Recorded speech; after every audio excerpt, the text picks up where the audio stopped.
This is a call to action. I need your help. I have on the channel many comments, strongly opinionated comments, when it comes to a Via Ferrata being hard, dangerous and difficult by comparison with rock climbing. Mostly, and this is unfortunate, these comments attack me.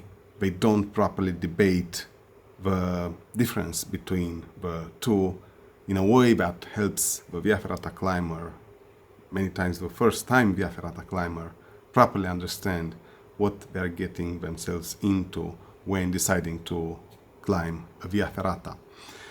This is a call to action. I need your help. If you are around Europe, you are a rock climber and properly and easily can climb up to 7C, ideally 7C or above, will you please help me? At face value, without thinking too much about it, I will say that 6A plus 6B rock climbing difficulty grade will equal a level E in Via Ferrata, at face value, without thinking too much about it. I would love, if possible, to get your help and your contribution to do the two activities together.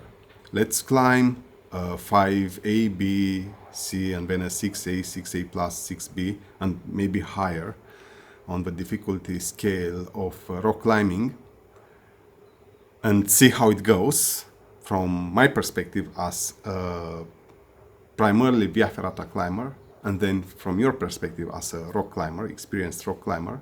From there, let's move to climbing level B, C, D, and then E Via Ferrata, and see how that one goes. We will together decide exactly what and how we climb. We know that the rock climbing routes are short. We don't speak here about multi-pitch. We speak about normal random rock climbing route. We pick a 5A, B, C, and then 6A, A plus, B, and maybe higher. We do that, we see how it goes, then, and we see how I do on each one of them. Then we together go on B, C, D, and E Via Ferrata. We will choose them at random again. Not too short, not too long, just as anyone will do. And from there, let's gather the data, put it together, and have together a healthy debate on camera. Please, if you think you have an opinion about it, will you help me with it? As long as you're around Europe, I can come to you. I will, from my own pocket, not sponsored, not from the YouTube channel, which generates nothing, I will sponsor the whole experience. I will take care of your meals, accommodation, travel, everything. All I need is your help and willingness to join me and together do this. It's not about which one is best, better, stronger among you and I. It is about us trying to put out there an informative, well-documented video that can properly help people understand better Via Ferrata from the perspective of their exposure to this term or notion of rock climbing. They know about it. Everyone knows because you see it on TV, on papers, magazines, you hear it friends at the gym. You know about rock climbing. You don't know about Via Ferrata. You have a hunch how difficult rock climbing is. You form an impression that it is difficult, but again, you don't know anything about Via Ferrata, its limitations, the dangers, how it actually compares to rock climbing, and where one or the other is more difficult and why, and where you should pay attention because you might end up in way over your head just because you didn't have the documentation, the educational content, the the exposure to properly better understand what is ahead of you when you get into doing that. Let's remember, getting yourself into rock climbing, it is expensive with a huge high barrier to entry. You need the equipment, a belayer.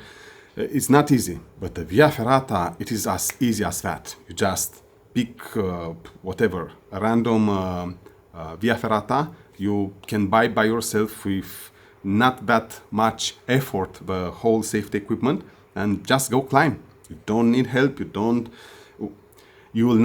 can do it without getting help, without getting advice, without having any experience. It is there waiting for you. In rock climbing, if you don't have a belayer, you cannot do it. To find someone that would be willing and to know how to put things together, again, it's a bit tricky and difficult. Via Ferrata, you just go, put the sitting harness, the Via Ferrata set. You might not have a helmet or gloves and just start climbing. It is that easy. Because of this lower and very low barrier to entry, people get exposed. The aim is not to trash one over the other, either rock climbing or Via Ferrata. The aim is to help people properly understand the risks, the dangers, and what they actually get themselves into.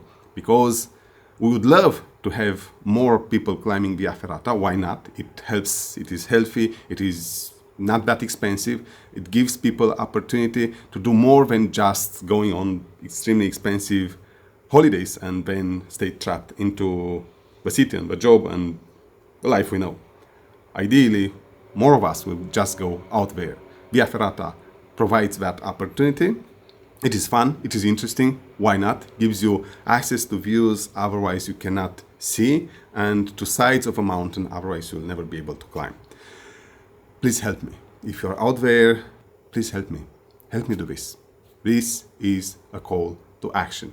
Will you please get in front of a camera together with me in such experience so that we can properly document, analyze, and then in a podcast conclude what is the comparison one can make between Via Ferrata and rock climbing when they start considering either climbing for the first time or otherwise just moving to the next level. They might know something about rock climbing, nothing about Via Ferrata. They might want to understand what a level D requires, what a level E requires from them, as long as so far they've been a level B climbers on Via Ferrata.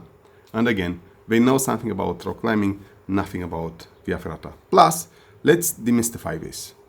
What are the differences and where exactly when it comes to rock climbing versus Via Ferrata?